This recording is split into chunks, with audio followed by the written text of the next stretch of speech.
صل على سيدنا مولانا محمد وعلى آل سيدنا مولانا محمد وبارك وسلم عليهم. அல்லாஹ் தஆலா உடைய மாபெரும் கருணை அல்லாஹ் தஆலா உயர்வான இந்த மஜ்லிஸிலே நம் அனைவரையும் அல்லாஹ்வை பற்றி பேசுவதற்கும் அல்லாஹ்வை பற்றி கேட்பதற்கும் ஒரு அற்புதமான ஒரு வாய்ப்பை அல்லாஹ் ஏற்படுத்தி தந்திருக்கிறான். அல்ஹம்துலில்லாஹ் அல்ஹம்துலில்லாஹ். அல்லாஹ் குர்ஆனில் இப்படி சொல்லி காட்டுகிறான், ஃபஅலம் அன்னஹு லா இலாஹா இல்லல்லாஹ். அல்லாஹ் சொல்லி காட்டுகிறான். அப்ப இந்த திருக்கலிமாவை நீங்கள் விளங்கிக் கொள்ளுங்கள். லா இலாஹ இல்லல்லாஹ், அல்லாஹ் தான் உங்களுடைய தேவைகளை பூர்த்தி செய்பவன் அப்படின்னு நீங்க விளக்கி. இப்ப நாமெல்லாம் அர்த்தம் எப்படி வச்சுட்டு வரோம்? லா இலாஹ இல்லல்லாஹ் முஹம்மது ரசூலுல்லாஹ் அர்த்தம் எப்படி வச்சுட்டு வரோம்? நம்ம எல்லாருக்கும் தெரிஞ்ச அர்த்தம் என்னது? வணக்கத்திற்குரியவன் அல்லாஹ்வை தவிர வேறு யாரும் இல்லை. முஹம்மது நபி ஸல்லல்லாஹு அலைஹி வஸல்லம் அவர்கள் அல்லாஹ்வுடைய திருத்தூதராக இருக்கிறார்கள். அதுதான் அமல் கலிமாவுடைய அர்த்தம். இப்போ ஏன் அவன் வணக்கத்திற்குரியவனாக இருக்கிறான் அப்படின்னு ஒரு கொஸ்டின் நீங்க வச்சாதான் அடுத்து அதுக்குண்டான விடை நமக்கு கிடைக்கும். இப்ப நாம எல்லாம் என்ன நினைச்சிட்டு இருக்கோம் தெரியுமா? நான் தான் எல்லா வேலையும் செஞ்சுட்டு இருக்கிறேன். நான் பிறந்ததுல இருந்து இன்னி வரையும் நான் தான் எல்லா வேலையும் செஞ்சுட்டு இருக்கிறேன் என்பதாக நாம் நினைத்து கொண்டிருக்கிறோம். அல்லாஹ் குர்ஆன்ல சொல்லி காட்டுறான், வகுன்னா ஃபாயிலின், நான் தான் செய்யக்கூடியவனாக இருக்கிறேன் அல்லாஹ் சொல்றான். நாம் என்ன சொல்லிட்டு இருக்கிறோம்? நாங்க தான் செஞ்சுட்டு இருக்கிறோம். இத்தனை நாளா என் மனைவி நான் தான் பார்த்துக்கிட்டேன், என் பிள்ளைங்களுக்கு நான் தான் ட்ரெஸ் எடுத்து கொடுக்குறேன், அவங்களுக்கு நான் தான் உணவுக்காக என்ன செய்யறேன், சம்பாதிச்சு கொடுக்குறேன் என்பதாக என்ன செய்யறோம்? எல்லாத்தையும் நம்ம பேசுறோமா இல்லையா? எல்லாத்தையும் யாரை கரெக்ட் பண்றோம்? நம்மள கரெக்ட் பண்றோம். நான் செஞ்சேன், நான் தான் என் மனைவியை பார்த்தேன், நான் தான் எங்க அப்பா அம்மாவை பார்த்தேன் என்பதாக நம்ம எல்லாம் சொல்றோம். அது ஒருபோது நீங்க செய்யவே இல்லைன்னு சொல்றோம் அல்லாஹ் குர்ஆன்ல. வகுன்னா ஃபாயிலின், நிச்சயமாக நாம் தான் அதை செய்தோம் என்று அல்லாஹ் சொல்றான். எப்படி அல்லாஹ் செய்ய முடியும்? இப்ப அதனாலதான் மனிதனுக்கு என்ன ஆச்சுனாக்கா வணக்கத்தின் மீது இன்பம் இல்லாம போச்சு. அவன் நினைக்கிறான், நான் சம்பாதிக்கிற கஷ்டப்பட்டு நான் எதுக்கு அல்லாஹ்வுக்கு இலவசமா அல்லாஹ்வுக்கு தொழணும்? நான் கஷ்டப்பட்டு சம்பாதிக்கிறேன், நான் எதுக்கு இலவசமா அல்லாஹ்வுக்கு நோன்பு வைக்கணும்? நான் கஷ்டப்பட்டு சம்பாதிக்கிறேன், நான் எதுக்கு சக்காத் கொடுக்கணும்? நான் சம்பாதிச்ச காசாச்சே அப்படின்னு அவன் சொல்றான். அல்லாஹ் என்ன சொல்லி காட்டுறான் குர்ஆன்ல, வ மிம்மா ரஸக்னாஹும் யுன்ஃபிகூன், நான் உங்களுக்கு தந்ததிலிருந்து நீ என்ன செய்ய? தான தர்மம் செய்ய, சக்காத் கொடு. எப்படி சொன்னால? நீ சம்பாதிச்சதுல இருந்து என்ன செய்யணும்? தான தர்மம் செய்ய, சக்காத் கொடுன்னு சொல்லவே இல்லை. நான் உனக்கு கொடுத்தனா இல்லையா? அதுல இருந்து நீ கொடு. எப்படி அல்லாஹ் உனக்கு கொடுத்தான்? இப்ப நம்மள முதல்ல இந்த பூமியில நம்ம பிறந்தோம், தாயினுடைய வயிற்றில இருந்து பிறந்தோம். வல்லாஹு அஹ்ரஜக்கும் மின் புத்தூனி உம்மஹாத்திக்கும் லா தஅலமூன ஷைஆ, நீங்கள் உங்கள் தாயினுடைய வயிற்றிலிருந்து வெளியே வரும்போது ஒன்றும் தெரியாதவர்களாக இருந்தீர்கள். அல்லாஹ் சொல்லி காட்டுறான் குர்ஆன்ல. இப்போ ஒண்ணுமே தெரியாதவங்க வந்தோம் அல்லாஹ் சொல்றான். கொஞ்சம் அறிவு வந்த உடனே, கொஞ்சம் புத்தி தெரிஞ்ச உடனே, ஓரளவுக்கு சம்பாதிக்க ஆரம்பிச்ச உடனே, ஏன் காசு, ஏன் பணம், என்னுடைய வீடு, என்னுடைய வாகனம் அப்படின்னு நம்ம என்ன செய்யறோம்? சொல்ல ஆரம்பிச்சிட்டோம். அப்ப முதல் நீ பிறந்த போது உனக்கு ஒண்ணுமே தெரியாம இருந்துச்சே. யாருமே, என் பக்கத்துல இருக்கிறவங்க யாரு, தாய் யாரு, தகப்பன் யாரு, பக்கத்துல சுத்தி நிக்கிறவங்க யாரு, எதுவுமே தெரியாது. நமக்கு தெரிஞ்சதெல்லாம் ஒன்னே ஒண்ணு, என்னது? அழுக. பிறந்த உடனே அந்த குழந்தை கீச்சு கத்தி அழுவும். ஏன் அழுவுது தெரியுமா? அந்த குழந்தை பிறந்த உடனே ஷைத்தான் அந்த குழந்தையை தீண்டுறான். அவனுடைய ஆதிக்கம் செலுத்தணுமா இல்லையா குழந்தை மேல? ஷைத்தான் என்ன செய்யறான்? இப்ப நம்ம கூட எல்லாரும் கூட ஷைத்தான் இருக்கிறான். இருக்கிறானா இல்லையா? கண்டிப்பா இருக்கிறான். அதான் நம்ம பசங்க தொழும் போது பாருங்க, தக்பீர் எப்படி பேசிப்பாங்க, நான் எப்படி இருக்கிறேன், நல்லா இருக்கிறேன், நீ எப்படி இருக்கிறா, நல்லா இருக்கிறேன், சாயெல்லாம் குடிச்சியா இருக்கிறேன், நல்லா குடிச்சு, எங்க நீ பேசிட்டு இருக்கிறாங்க? தக்பீர் கேட்டு பேசிட்டு இருக்கிறாங்க பசங்க. அது நாமளும் வந்து என்ன செய்யறதில்ல. பெரும்பாலும் பெரியவங்க பசங்கன்னா ஒரே விளையாடுறாங்க, பசங்கன்னா ஒரே சிரிச்சுட்டு விளையாண்டுக்கிறாங்க தொழுகையில. கரெக்ட், நியாயமான ஒண்ணுதான். எங்கேயோ சுத்திட்டு இருந்த பசங்க சஃப்ல நின்று தொழுகிறாங்களா இல்லையா? அதான் நம்ம பெருசா நினைக்கணும். காலத்துல வருங்காலத்துல பசங்களை மாறிடுவாங்க இன்ஷா அல்லாஹ் தஆலா. எந்த அளவுக்கு மாறிடுவாங்க? உண்மையான அல்லாஹ்வை வணங்கக்கூடியவர்களாக மாறிவிடுவார்கள். நம்மை விட அறிவும் ஞானமும் குர்ஆனுடைய விளக்கமும் மார்க்கத்தினுடைய அறிவும் இந்த குழந்தைகளுக்கு அபரிமிதமா அல்லாஹ் கொடுத்துருவான். ஏன்னு சொன்னா யாருமே நிக்கலையே சஃப்ல, பெரியவங்களே புதுசா வந்து நிக்கிறது தயங்குறாங்களே. பசங்க செய்யறாங்க, தொழுறாங்க, பக்கத்துல பேசினா பரவாயில்ல, ஏதோ தெரியாம பேசிக்கிறாங்க. ஆனா அடுத்து என்ன செய்வாங்க, அந்த குழந்தைகள் மாறி விடுவார்கள், நல்ல பிள்ளைகளாக ஒழுக்கமுள்ளவர்களாக மாறி விடுவாங்கன்னு தான் நிதர்சனமான உண்மை. அப்ப ஏன் அந்த பேச்சு வருதுன்னு சொன்னா, அந்த கூட ஷைத்தான் இருக்கிறாங்க, அவன் சொல்றான், ரொம்ப நேரம் நின்றுட்டு இருக்கிற, ஏதாவது பேசு, இமாம் சாஹிப் தான் ஓதிட்டு போறா, உனக்கு என்ன இருக்கு அப்படியே ஷைத்தான் என்ன செய்யறான், தூண்டி விடுறான். அந்த ஷைத்தானுடைய தூண்டுதல்ல தான் என்ன செய்யறான், அந்த தொழுகையில விளையாட்டு சிந்தனை எல்லாமே வருது. பெரும்பாலும் நீங்க நோம்பு டைம்ல பாருங்க, எல்லா பள்ளிவாசல்களையும் பசங்க வருவாங்க. ஒரு 10ஆம் கிளாஸ் 12ஆம் கிளாஸ் படிக்கிற பசங்க எல்லாம் கூட பள்ளிக்கு வருவாங்க. ஆனா அவங்க நல்லா நோட் பண்ணுங்க, அவங்க வந்து நிதானமா நின்று கரெக்டா அவங்க தொழுக மாட்டாங்க. அவங்க வருவது என்னதுனாக்க, அவன் ஃப்ரெண்ட் இருப்பான், அவங்க கிட்ட தொழுகை இடிக்கிறது, சிரிக்கிறது, இதுக்குதான் வராங்க. மத்தபடி அவன் வேற என்ன இல்ல. நோம்புல எல்லாரும் வராங்க, பள்ளிவாசலுக்கு, அது ஒரு ஜாலியா என்டர்டைன்மெண்ட், அதுக்குதான் வரானே தவிர அவன் உண்மையான தொழுகைக்கு வரல. ஏன்னா அந்த தொழுகை அவனுக்கு சொல்லிக் கொடுக்கப்படல. இப்ப இந்த பிள்ளைகளுக்கு முதல் சஃப்ல நிக்கணும், தொழுவணும் அப்படின்ற அறிவு இந்த பிள்ளைகளுக்கு நீங்க புகுட்டலன்னு சொன்னா எப்ப இந்த வந்து நிப்பாங்க? இதுக்கு முன்னாடி நம்ம எப்படி இருந்தோம், பசங்க முன்னாடி போவா பின்னாடி, பசங்களா பின்னாடி போ, பசங்களா இப்படியே தான் சொல்லி சொல்லி சொல்லி அந்த பசங்களுடைய சிந்தனை என்ன ஆயிடுச்சுன்னா, நம்மளெல்லாம் உள்ள சேர்க்க மாட்டாங்க.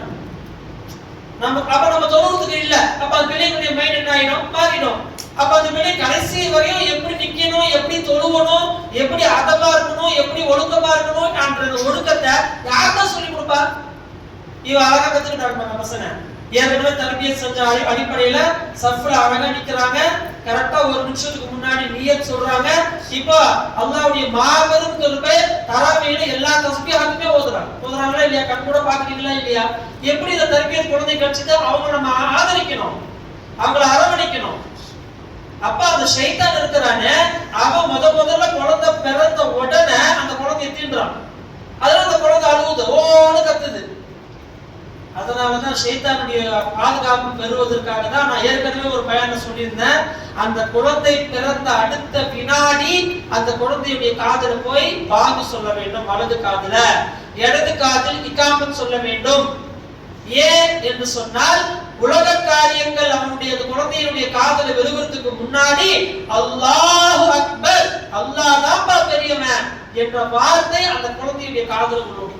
இன்னைக்கு நம்ம ஆளுங்க எப்ப பார்த்து சொல்றாங்க தெரியுமா? குழந்தை பிறந்து 40வது நாள் அந்த குழந்தை வீட்டுல இருக்கிற நாடகம், எஃப்எம், வீட்டுல இருக்கிற என்னென்ன சினிமா பாட்டு, டிவி எல்லாத்தையும் கேட்டுரும். அந்த குழந்தை கேட்டு முடிச்சு 40வது நாள் நீ பார்க்க சொன்னா என்ன, சொல்லா கேட்டா என்ன, யாரு பாருதா?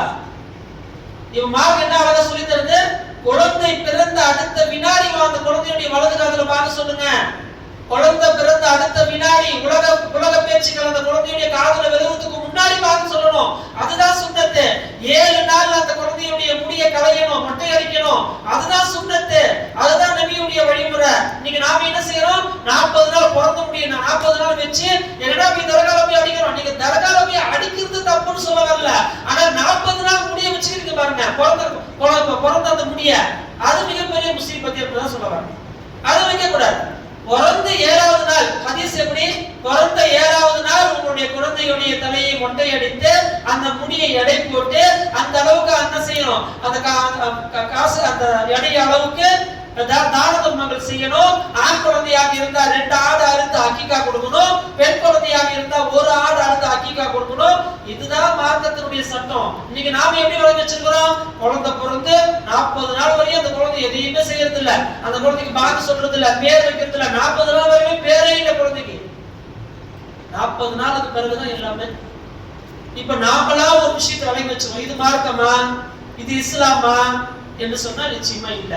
அப்ப இஸ்லாம் என்ன, குழந்தை பிறந்த அடுத்த வினாடி வலது காதில் பாங்கு, இடது காதில் இகாமத்து, அதற்கு பிறகு 7 நாட்களிலே அந்த குழந்தைக்கு மொட்டை அடித்து அந்த முடியை எடுத்து என்ன செய்யணும், எடை போட்டு அதன் அளவு தர்மம் செய்வது. ஆண் குழந்தையாக இருந்தால் 2 ஆடு அக்கீகா கொடுப்பது, பெண் குழந்தையாக இருந்தால் 1 ஆடு அக்கீகா கொடுப்பது. இன்னைக்கு அக்கீகாவை எங்க கொண்டு வச்சுக்கிறாங்க தெரியுமா? கரெக்டா குர்பான் கொடுக்குற நேரத்துல, என் பையனுக்கு நான் அக்கீகா கொடுக்கல, அதுல சேர்த்துக்கலாமா, ஏன் தனியா ஒரு ஆடு வாங்கி கூட முடியாதா? முடியாதுன்னா எதுக்கு அந்த நீங்க கொண்டு போய் அங்க போய் சேர்க்கிற? உனக்கு வசதி வாய்ப்பு வரும்போது செய்ய. சரி, ஏன் அக்கீகா கொடுக்கணும்?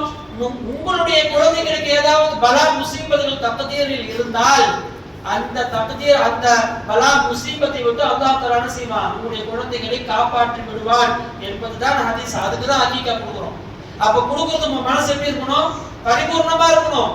அந்த குழந்தைக்கு நல்ல முறையில் ஹகீகா கொடுத்து நம்ம குழந்தை வருங்காலத்தில் எப்படி இருக்கணும், சாந்தாரா வாழணும், கண்ணியமா வாழணும், சிறப்பா வாழணும். யாருக்கையும் என் குழந்தை அசிங்கப்பட்டுற கூடாது, யாருக்கையும் என் குழந்தை ஏமாந்துட கூடாது. என் குழந்தை வருங்காலத்துல இஸ்லாமிய மகனாக மார்க்கத்தை பாதுகாக்கின்ற பிள்ளையாக அது தாய் தந்தையில் கட்டுப்படக்கூடிய குழந்தையாக இப்படி எல்லாம் ஆசைப்படணும்.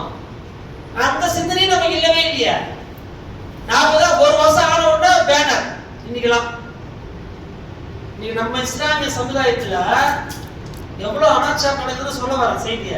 ஒரு வருஷம் அந்த குழந்தைக்கு ஆயிடுச்சுன்னா அந்த குழந்தைக்கு பேனர் அடிச்சு முதல் வருடம் பிறந்த நாள் அப்படின்னு ஒரு பேனர் அடிச்சு மண்டபம் பிடிச்சி சாப்பாடு போடக்கூடிய அளவுக்கு இந்த இஸ்லாமியர்கள் வந்துட்டாங்க. இப்ப பர்த்டே கொண்டாடாம கொண்டாடக்கூடாதா? கொண்டாடக்கூடாது. இப்ப என்ன செய்யணும், உங்க குழந்தை பிறந்த நாள் வருதா, அந்த பிறந்த நாள் அன்னைக்கு 2 ரக்காத் தொழுவுங்க. தொழுது அல்லாஹ் சொல்லுங்க, யா அல்லாஹ் என் குழந்தைக்கு இன்னைக்கு பிறந்த நாள், என் குழந்தைக்கு நீண்ட ஆயுளை கொடு, என் குழந்தையுடைய ஆயுள்ல பறக்கச் செய். நம்ம நீண்ட ஆயுள் கேட்க கூடாது.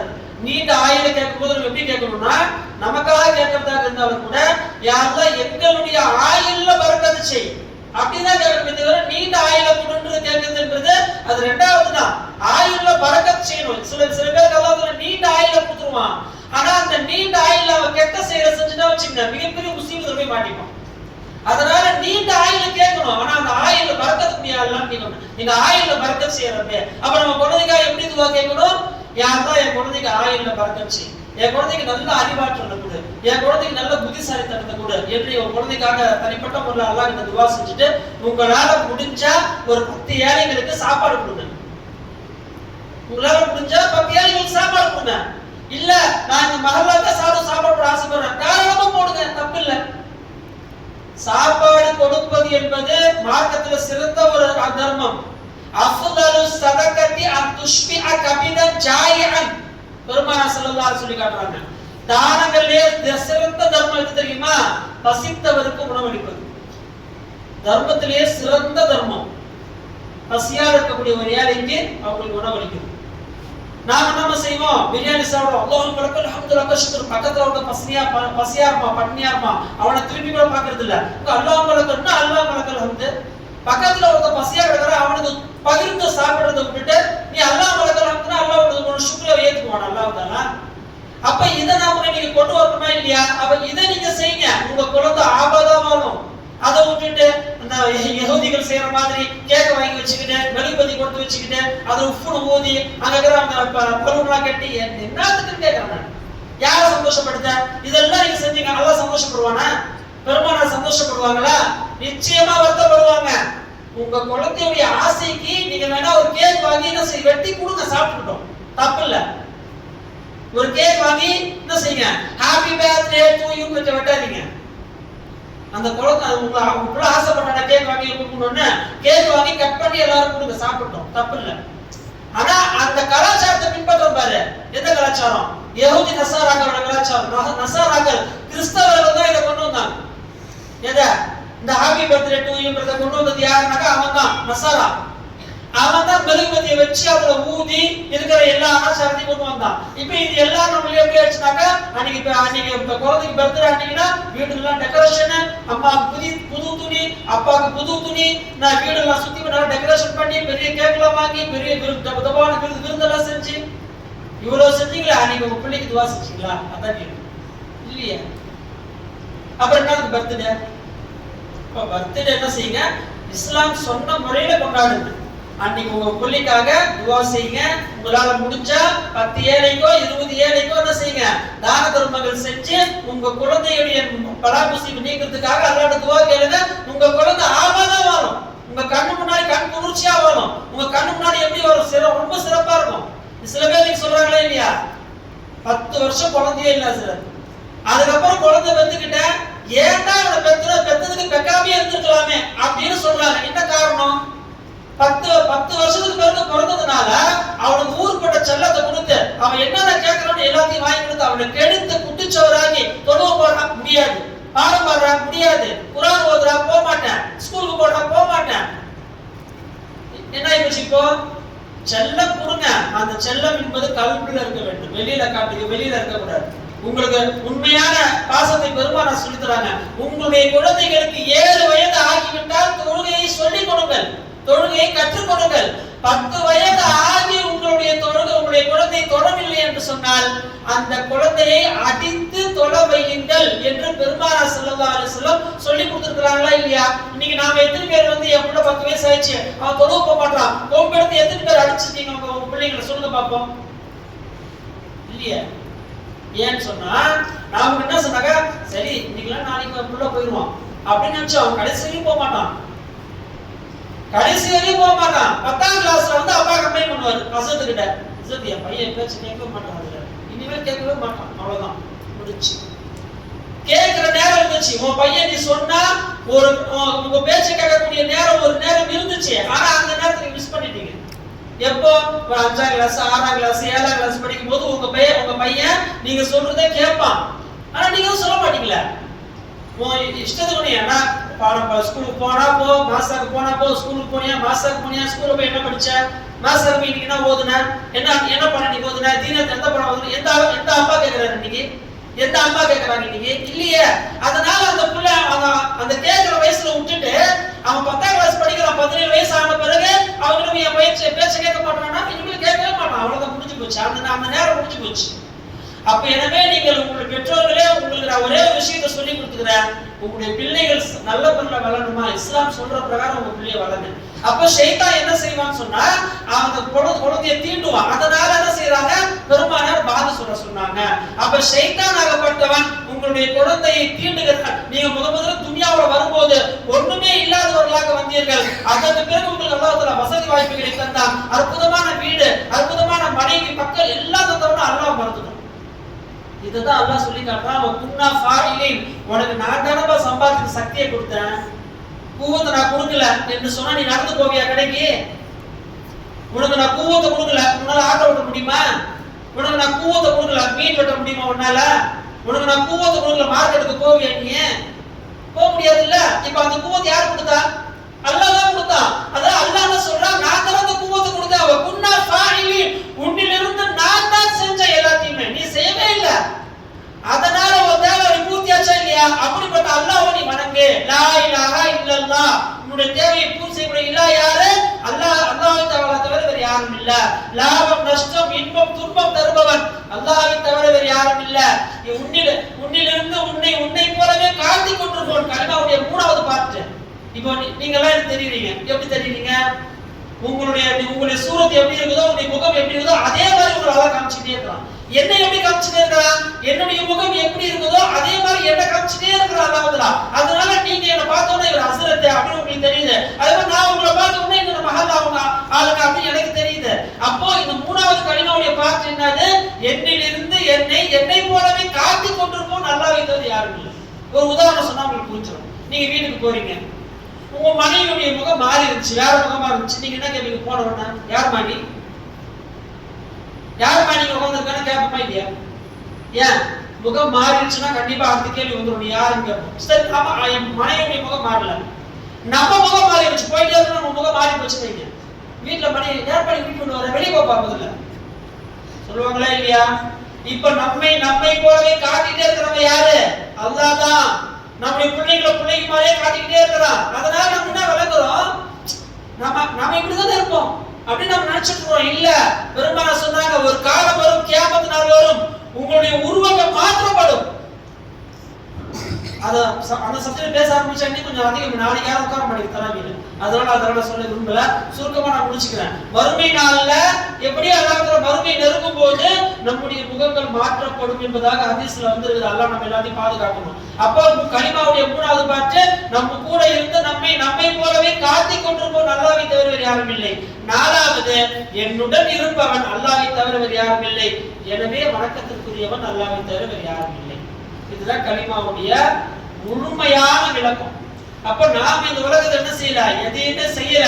ஒரு உதாரணம் சொன்னா உங்களுக்கு புரிஞ்சிடும். ஒரு கடைக்கு நீங்க மளிகை கடைக்கு போறீங்க, ஒரு 4 பேர் நின்னுட்டு ஒருத்தர் பச்சை கொடுப்பா, ஒருத்தர் வெங்காயம் கொடுப்பா, ஒருத்தர் அரிசி கொடுப்பா, ஒருத்தர் பருப்பு கொடுப்பா, 4 பேர் ஒண்ணா கேட்டாங்க, நாம என்ன சொல்லுவோம்? இருங்க ஒருத்தர் தான் நிக்கிறேன், 4 பேர் ஒண்ணா இருந்தா எப்படி கொடுப்பேன்? கேட்போமா இல்லையா? இப்ப அல்லாஹ் என்ன செஞ்சுட்டா, இப்ப 4 பேர் கேக்குறாங்க, நம்ம காது கேட்கல, கேட்கக்கூடிய தன்மை எடுத்துட்டோம். நீங்க என்ன சொல்றீங்க? அவங்க வாய் அசைத்து மட்டும் தான் உங்களுக்கு தெரியும், அவன் என்ன சொல்றான்னு உங்களுக்கு தெரியாது. இப்ப கேட்க வச்சவன் யாரு? அல்லாஹ் தான். இந்த பொருள் வேணும், பருப்பு 1 கிலோ பொருள் சொன்னோம்னா பருப்பு எடுத்து கரெக்டா கொடுக்கணும். இது பருப்பு என்பதை உணர்ந்து அதை எடுத்து கொடுக்கக்கூடிய கூவத்தையும், பார்க்கக்கூடிய கூவத்தையும், கேட்கக்கூடிய ஆற்றலையும் தந்தவன் யாரு? அல்லாஹ்வை தவிர வேற யாரும் இல்ல. அதனால தான் அல்லாஹ் என்ன சொல்றான், நீ என்னப்பா செஞ்ச? நான் தான் எல்லாம் செஞ்சேன். மார்க்கெட்டுக்கு போறோம், நம்ம காணாங்கத்தை இருக்குதா, நம்ம எறா இருக்குதா கேட்கறோமா இல்லையா? எப்படி உனக்கு இது காணாங்கத்தை, இது எறா, இது மஞ்சள் மீன் சொல்லி எப்படி உனக்கு விளங்கிச்சு? யார் அந்த அறிவை கொடுத்தா? எப்படி காணாங்கத்தை எப்படி வெட்டணும், மஞ்சள் மீனை எப்படி வெட்டணும், எறாவை எப்படி உரிக்கணும், அந்த அறிவு யாரு கொடுத்தா? அந்த ஆற்றல் யாரு கொடுத்தா? எல்லாம் தானே கொடுத்தா. அந்த அறிவாற்றலே இல்ல. இப்ப நான் போய் உட்கார்றேன், வெட்டிட்டே இருக்கும்போது முதல்ல என் வரல தான் வெட்டுவேன். ஏன்? எனக்கு வெட்ட தெரியாது. அப்ப வெட்ட தெரியாது, அதுக்கு தனி ஒரு ஆற்றல் வேணுமா இல்லையா? அதுக்கு தனி ஒரு அனுபவம் வேணுமா இல்லையா? அதுக்கு தனி பாடம் வேணுமா இல்லையா? இது எல்லாத்தையுமே தந்தவன் யார் தான்? அல்லாஹ் தான். அதான் குர்ஆன்ல சொல்லி காட்டுறான், வகுன்னா ஃபாயிலீன், நான் தான் உன்னிலிருந்து செஞ்சேன், நீ செய்யவே இல்ல. எனவே நீ இலவசமா தொழுவாத, இவ்வளவு தேவையை நான் பூர்த்தி செஞ்சேன்ல, அதனால நான் இது என்ன செய்றேன், எனக்காக நீ வந்து தொழுவ. வகுன்னா ஃபாயிலீன் அல்லாஹ் தஆலா சொல்லி காட்டுறான். எனவே நம்முடைய தேவைகளை பூர்த்தி செய்ய இலா அல்லாஹ்வை தவிர வேறு யாரும் இல்லை. எனவே வணக்கத்துக்குரியவன் அல்லாஹ்வை தவிர வேறு யாரும் இல்லை. எடுத்த உடனே வணக்கத்துக்குரியவன் அர்த்தம் வச்சீங்கன்னா, இப்ப நம்ம ஏற்கனவே சொன்ன மாதிரி தான், நான் கஷ்டப்பட்டு சம்பாதிக்கிறேன், நான் எதுக்கு அல்லாஹ்வுக்கு இலவசமா தொழுகணும் என்ற கேள்வி வந்துரும். எனவே நாம் இந்த உலகத்துல வாழக்கூடிய நாம என்ன செய்யணும், கொஞ்சமாச்சு திருக்கலிமா விளங்கி வருங்காலத்துல எல்லாமே நமக்காக அல்லாஹ் தான் செஞ்சுக்கிட்டு இருக்கிறான்ற உணர்வோடு ஒரு மனிதர் வாழ்வாரு, ஆனால் அவருடைய வாழ்க்கை அற்புதமான வாழ்க்கையாக இருக்கும். வருங்காலத்தில் அல்லாஹ் தஆலா அந்த மனிதனை பொருந்திக் கொள்வான். இப்ப நீங்க எல்லாம் கலிமாவை பழக ஆரம்பிச்சிட்டீங்க வச்சுங்க, உங்களை பார்த்து அல்லாஹ் சந்தோஷப்படுவான். சரி, இந்த மஹல்லால 250 குடும்பம் இருக்குது, யாரும் இல்ல, 10 குடும்பம் தான் உட்கார்ந்திருக்கீங்க, பரவாயில்ல, 10 குடும்பத்துல நீங்க 10 பேர் கலிமாவை பழகுனீங்க, அல்லாஹ் உங்களை பார்த்து சந்தோஷப்படுவான். நீங்க பழகின இந்த கலிமாவுக்காக வேண்டி 30 நாள் தராவை அல்லாஹ் கபூல் செய்வான். நீங்க வச்ச நோன்பு அல்லாஹ் கபூல் செய்வான். இந்த மஹல்லால இருக்கிற இத்தனை பேர் எல்லாம் யாரெல்லாம் நோன்பு வச்சாங்களோ, தொழுதாங்களோ, துஆ செஞ்சாங்களோ, நீங்க சொன்ன கலிமாவுக்காக வேண்டி அவங்க எல்லாத்தையும் அல்லாஹ் கபூல் செய்வான். அந்த கலிமாவுக்கு அல்லாஹ் அவ்வளவு பெரிய மரியாதை வச்சிருக்கான். எனவே இந்த உலகத்தில் வாழக்கூடிய நாம் திருக்கலிமா லா இலாஹா இல்லல்லாஹ்வை விளங்குவோம். எல்லாம் அல்லாஹ் தஆலா அந்த கலிமாவை விளங்கி, அந்த கலிமாவை பார்த்து, அந்த கலிமாவாகவே ஆகிவிடக்கூடிய மிகப்பெரிய பாக்கியத்தை அல்லாஹ் நம் அனைவருக்கும் நசீபாக்குவானாக. இந்த உலகத்தை விட்டு மறையக்கூடிய அந்த கடைசி நேரத்தில் லா இலாஹா இல்லல்லாஹ் முஹம்மது என்ற திருக்கலிமாவை பொழிந்து ஈமானோடு மரணிக்கக்கூடிய மிகப்பெரிய பாக்கியத்தை அல்லாஹ் நம் அனைவருக்கும் நசீபாக்குவானாக. ஆமீன். வாசித்து விடைபெறும் வாஹர் தவானா அல்ஹம்துலில்லாஹி ரப்பில் ஆலமீன். சுப்ஹானல்லாஹி வ பிஹம்திஹி, சுப்ஹானல்லாஹி வ பிஹம்திஹி, அஷ்ஹது அல்லா இலாஹா இல்லா அன்த, அஸ்தக்ஃபிருக வ அத்தூபு இலைக். சுப்ஹான ரப்பிக ரப்பில் இஸ்ஸத்தி அம்மா யசிஃபூன், வ ஸலாமுன் அலல் முர்ஸலீன், வல்ஹம்துலில்லாஹி ரப்பில் ஆலமீன். ஸல்லல்லாஹு அலைஹி வஸல்லம், ஸல்லல்லாஹு அலைஹி வஸல்லம், ஸல்லல்லாஹு அலைஹி வஸல்லம், யா ரப்பி ஸல்லி அலைஹி வஸல்லம். அஸ்ஸலாமு அலைக்கும் வ ரஹ்மத்துல்லாஹி வ பரகாத்துஹு.